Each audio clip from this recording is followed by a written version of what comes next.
او درېمه مسله د زنانې د عیدې په باره کې ده.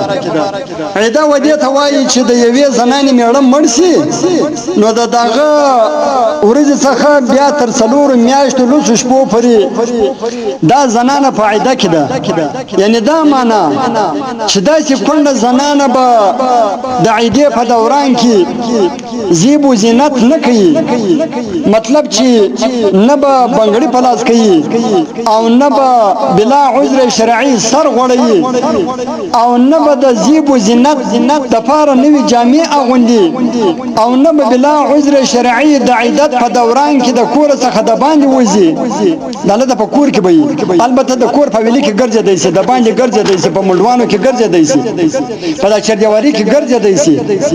خو لیکن پاتې شو د ګېټ څخه د باندې 4 میاشتې لا شپې قدر نه سي راوتی، ځکه دا په عیده کې ده. اوس کتاب یا چم داسې عذرونه لیکلي دي او د هغه عذرو د وجې څخه بیا داسې زنانه چې هغه په عیده کې د باندې راوتی شي. هغه لکه فرض که اوس یو زنانه په عیده کې ده نو دا ناجوړه شوله نو دا د علاج او د معالجې دپاره هسپتال او ډاکټر ته تللی شي په ورځ کې، خو د شپې به بېرته ځان رسوي. او که یا مسکینه وه د نفقې دپاره څوک نه درلودی، غریبه وه، نور څوک یې نه و د نفقې دپاره، دې فکر کوئ نو بیا د ورځې د خپلې نفقې د پیدا کولو دپاره دا وتی شي، په شپې دپاره به بېرته کور ته راځي. او یا یې فرض که د پلار په کور کې څوک وفات شو لکه مور، پلار، ورور، خور، داسې نور څوک وفات شو نو دا صرف په ورځ کې د هغه مړي د دیدار دپاره تللی شي، خو لیکن ماښام به بېرته خپل کور ته راځي، شپه به بېرته کور ته رارسوي، شپه به هلته نه کوي.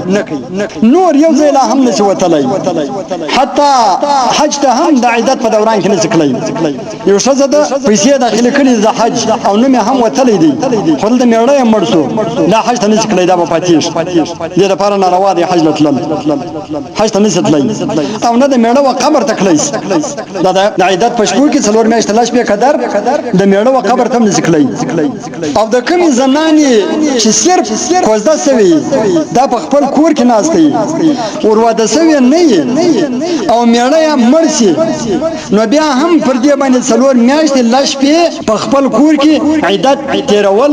لازمي او فرض دی، دا به دورې عیدت تېروي که څه هم واده یې نه وي سوی. او په 4 میاشتو لسو شپو کې دننه د دې دپاره د بل چا سره نکاح کول هم حرام او ناروا او ناجائز دي. بل ځای نکاح نه شي کوی، که وکړه نکاح نه ده سوی په 4 میاشتې لا شپې کې دننه 4 میاشتې لا شپې بعد د باندې هم وتی شي، کور ته هم کړی شي، د پلار کره هم کړی شي، بل ځای هم نکاح کوی شي.